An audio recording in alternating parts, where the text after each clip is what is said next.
First up for the system test, we are going to activate the Hochiki SLR-24V, which is the right 2-wire conventional smoke detector, since we have not done this one in a while, and we are going to activate it with a magnet. Here we go.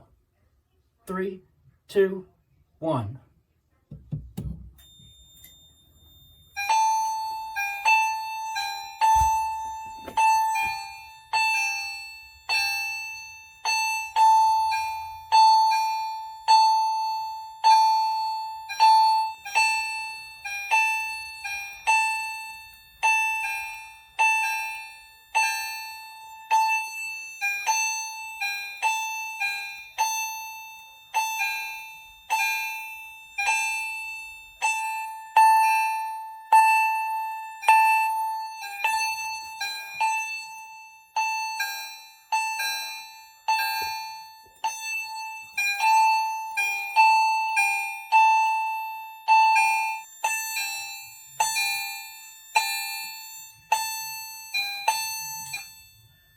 And now we can just hit system reset again.